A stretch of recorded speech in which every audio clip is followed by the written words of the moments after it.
ओए गंडापुर कन खोल के सुन एक मेरी गल। जो तू पॉलिसियां अख्तियार जो तू चाला चल रहे है ना, जो तू इमरान खान नाल गद्दारी कर रहे हैं, शेर अफजल मुरवत वो भी तेरे तो वड्डा बगैरत, तू भी उस तो वड्डा बगैरत। जिंद जान पाकिस्तान। ओए शेर अफजल मुरवत, तू एरकी मैनू कौंसलर का इलैक्शन लड़के दहा है, तू जित जाएगा ना तो फिर गल करी इमरान खान के मुकाबले ते। तुसी है कि वो बटेरे हो जे हो, बाज नाल तुसी मथे लाण टुरे हो। वो तुहाडा इहो जिहा हाल करेगा कि तुहाडी सोच भी नहीं गा, क्योंकि मजबूर है बेचारा। तुसी उन्हें गोलियां ते गोलियां कराई जा रहे हो ते एजेंट तेरे तो वड्डा कोई नहीं। गंडापुर यह गल याद रखी, बड़ा दौड़ के तू गया 12 जिले पार करके। की तू जेम्स बॉन्ड ते हॉक दी औलाद है? की तू सुपरमैन बने है कि उड़दा है चला गया? वाह जादूगरा। औज़ बिल्लाह मिनश शैतानिर रजीम, बिस्मिल्लाहिर रहमानिर रहीम। रब्बे जिदनी इल्मा, अल्लाह ताला मेरे इल्म में इजाफा फरमा और मुझे सच बोलने की तौफीक दे। अस्सलाम वालेकुम जिन जान पाकिस्तान। ओए गोली क्यों चलाई हूं? जिन जान पाकिस्तान जी, हर एक चीज का अल्लाह ताला ने दुनिया में निजाम कायम जब किया है तो उसमें उसने सबसे पहले सजा और उसके बाद जजा। सजा पहले, ये मेरी बात याद रखिएगा। हजरत आदम अलैहिस्सलाम को अल्लाह ताला के हुक्म ना मानने पर सजा दी गई, जन्नत से दुनिया में भेज दिया गया। आपको पता है ते जिन जान पाकिस्तान जी, इस्लाम सब कुछ कुरान पाक दे विच अल्लाह ताला दी जात ने हर चीज नू क्लीयर कर दिता। ते कुरान पाक च ही अल्लाह ताला ने क्लीयर किया, जड़ियां आयतां पढ़ के जनरल साहब जुल्म कर रहे ने पाकिस्तानी कौम दे उत्ते, एक हाथ और एक पांव वाली, जिसने दुनिया में फसाद फैलाया। क्योंकि हाफिज ने और इन्होंने कुरान पाक तो वाकफ ने, लेकिन कुरान पाक की कोई आयत पढ़ते जदों आते जनरल साहब तुहानू होर कुरान पाक च जो लिखिया अल्लाह ताला ने, वो तुहानू नजर नहीं आता कि मजलूमा ते जुल्म ना करो, यतीमा दे सिर ते हथ रखो, किसी का हक ना खाओ, किसी नाल नजायज जुल्म जेड़े जुल्म कीते ने, क्या कुरान पाक की रूह नाल तुसी कीते ने? वैसे तो तुसी बड़ा फैसला सुनाते हो कि जी कुरान पाक च लिखा है जिसने जमीन पर फसाद फैलाया उसका एक हाथ एक पांव काट कर जिला वतन कर दो। ते एदे बारे च की लिखा है कि जिहड़ा यतीमा दा माल खाएगा ओदा की अंजाम है, जिहड़ा तुसी खा रहे तुहाडा की अंजाम होना है? तुसी लोकां दे अंजाम ते दस रहे हो। हथ पैर ते तुसी चलो वड सकदे हो, तुहाडे कोल पावर है, ताकत है, ते जिहड़ी मेरे अल्लाह ताला कोल पावर ते ताकत हैगी है ओदे बारे च कदी सोचिया जे? मेरे अल्लाह ताला दी पावर देखो जरदारी नू जाके, ऐ मेरे अल्लाह ताला दी पावर जी, जिहड़ा तुहाडे वर्गे बंदे खरीद लैंदा, ओदा देखो जाके उनको अपनी दौलत दे नाल हुण इस वेले अपनी जिंदगी का एक साह वधा के दिखावे। जे वधा सकदा है तो उनको वो वधावे। इसे तरह ही तुहाडा अंजाम भी होना। जनरल परवेज मुशर्रफ नहीं अपनी जिंदगी का भी वधा सके सी अपना साह, या जनरल जिया की अंजाम होए ने इन्हां दे? फिरौन, शद्दाद, नमरूद देखो। जिन जान पाकिस्तान जी, यजीद अज भी ओदी कबर दे उत्ते लोकी पेशाब करदे ने, जुत्तियां मारदे ने। जनरल जिया दी कबर दे उत्ते जो की करदे ने जाके कदी तुसी देखो। तो जिन जान पाकिस्तान जी, ये मक्का फाते अमल है, जैसा करोगे वैसा भरोगे। मेरे अल्लाह ताला ने माफी किसी ने नहीं देनी, ऐ मैं तुहानू दस दिया हकूकुल उबाद दी। वैसे तो बड़ा रहीम है, वो जो मर्जी ओदे नाल जेड़े तुसी गुनाह करदे हो, जेड़े अल्लाह ताला दे तुहाडे दरमियान हैगे ने, ओदी ते तुहानू तवक्का रखो किसी वेले भी माफी मिल सकदी। लेकिन जेड़ा तुसी जुल्म करके दुनिया दे उत्ते हकूकुल उबाद दे सिलसिले च जाओगे ना, ओदी अल्लाह ताला तुहानू माफी नहीं देणगे। जिन जान पाकिस्तान जी, ओदी सजा भुगतनी पेगी। ते जरा एवें किसी तत्ती चीज नू हथ लाओ ना तो छाला निकल आंदा।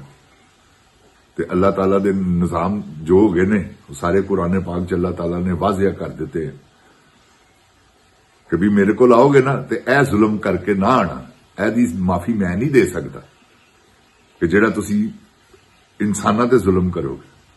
जरनल कदी अपने कीते जुल्मां दे बारे सोची होए कि तू बशर्मा नशे दे विच नशे दे कौमे च की कर गया, किड्डा तू जुल्म कर दिता है औरतां नाल, मर्दां नाल, बच्चियां नाल, तू बर्बाद कर दी हर चीज। ते अल्लाह ताला तैनूं बर्बाद कर देगा। मेरी गल याद रखी, अल्लाह ताला दे नाल मत्था नहीं लाया जांदा। देख तू अंजाम, जरदारी दा अंजाम देख रहे हैं ना, तू देख अगे अगे। तू अपनी अखां नाल अंजाम देखिया सी लेकिन नसीहत नहीं की, तैनूं असर नहीं होया।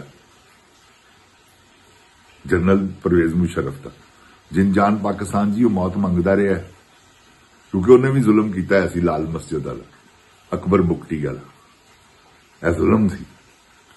जिन्हें कोई जुर्म किया उन्हें फड़ो, उन्हें सजा दो, उहदे ते केस चलाओ। हथी मारन वाला की काम है? यह अल्लाह ताला ने इजाजत ही नहीं दी। और यह जाती अनाह दे जाती दुश्मनियां इन्होंने कढ़ियां ने यार, मैंने तो समझ नहीं आती इन्होंने पाकिस्तान को किहड़ी चीज का वैर लिता है। मेरी समझ तो बाला तर है जिन जान पाकिस्तान जी, तुसी तुहाडे सामने ही है। इन्होंने की 26 नवंबर नूं कीता कि इन्होंने 9 मई का किस्सा चलाया, आपे ही मन कड़त, आपे ही सारा कुछ करके ते पीटीआई ते पाता।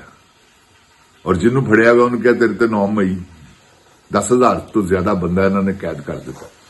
सिर्फ किस वजह तो? इस करके कि इन्होंने पता कि साडी मौत हुण शुरू है। अंजाम इन्हां दा मौत ही है। जिन जान पाकिस्तान जी इन्हूं माफी नहीं कीजे। ओए जनरल तेन माफी नहीं मिलनी, ना अल्लाह कलो ना तेन पाकिस्तानी अवाम ने माफ करना। तू एक बारी बाहर निकल के देख, तेन छितर ना वजणगे मैनूं फड़ ले जा। मैं तेन गारंटी नाल कहना कि पाकिस्तानी अवाम तेन टमाटर भी मारेगी, तेन रोड़े भी मारेगी, तेन इट्टा भी मारेगी, तेनों आंडे भी मारेगी, भावें जिन्ने मर्जी महंगे ने। जिन जान पाकिस्तान जी ए बेशरम लोग ने, इन्होंने कोई फर्क नहीं पैंदा। क्योंकि जिसले जरनैल बनता है ना, यह जरनैल का ऑर्डर करते हैं कि हाँ इन्हू बना दियो पेंटागन वाले, उस वेले जरनैल बनता ही उस वेले जिसले बगैरत बन जाए। जिन जान पाकिस्तान जी, क्योंकि गैरत उन्होंने पता कि यह गैरतमंद कौम ही है। इन्होंने पहले हथ बगैरत बनाओ, किस तरह बनाते हैं जिन जान पाकिस्तान जी, मैं अगे भी जिक्र कर चुका कि वह पहले अपनी बीवी नूं कहंदे ने जा जाके जनरल साहब ने डांस करो। वो जिसले डांस हुंदा है, इशाइया दिता हुंदा ना, उहदी पार्टी दिती हुंदी, वो डांस करदा, उहदी बीवी नाल डांस करदे ने, क्योंकि नाल लाजमी है। तुसीं जिहड़ा भी जनरल जिसले जनरल दी पोस्ट ते आंदे ने, इत्थे आके जिहड़ी ट्रेनिंग लैंदे ने, उहदे च उहनां दी फैमिली भी आंदी। ते वो जिन जान पाकिस्तान जी सारे अंजाम जिहड़ा उस वेले डांस करते हैं, फिर वो इन्हां दी बीवी नाल डांस करते, उत्थे गैरत खत्म हो जाती। ऐ मैं तुहानूं हकीकत कह रहा जिन जान पाकिस्तान जी, मैंने झूठो ना, मैं अल्लाह मेरे को झूठ ना बुलावे। मैंने पता है कि की निजाम है। उतो अमरीका च मैनूं 11 साल हो गए, 12 साल रहिंदे आ। मैनूं हर चीज का एक एक चीज का पता है कि यह की कौम है। इहदे च कोई शक नहीं गा कि इंसानियत इन्हां तो वड्डी किसे च नहीं।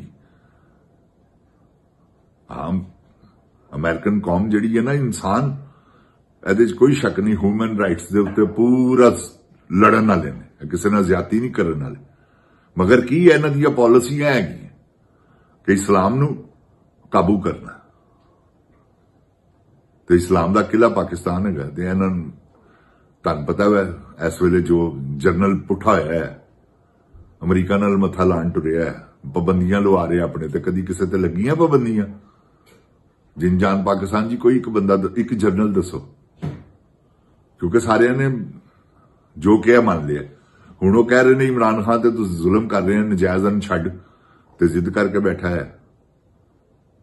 ऐ कोई खाली अमेरिका थोड़ी कह रहा है, बरतानिया कह रहा है, स्विट्जरलैंड कह रहा है, सऊदी अरब कह रहा है, दुबई कह, पूरी दुनिया कह रही, और पूरी दुनिया नाल ने मत्था लाया है। जिन जान पाकिस्तान जी मत्थे नहीं लगते। अल्लाह ताला देख रहा है, तो अल्लाह ताला इन्हां दे वो कड़ाके कड्डेगा कि इन्हां नूं लग पता जाएगा। जिन जान पाकिस्तान जिंदाबाद, इमरान खान जिंदाबाद। ओए गोली क्यों चलाई हो?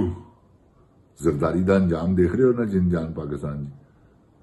वो तो ट्रांसजेंडर जनाना, ओदी ते कनपटी ते आगे टाट कराता है जी मीर मुर्तजा भुट्टो ने। ਇਹ ਮੇਰੀ ਗੱਲ ਯਾਦ ਰੱਖਣਾ। ਉਹ ਭਾਵੇਂ ਆਪ ਜਿੱਤੇ ਨਾ ਜਿੱਤੇ, ਇਹਨੂੰ ਲੈ ਬੈਠੇਗਾ। ਜਿੰਦ ਜਾਨ ਪਾਕਿस्तान जिंदाबाद, जिंद जान पाकिस्तान दी अवाम जिंदाबाद। अस्सलामु अलैकुम। इमरान खान जिंदाबाद।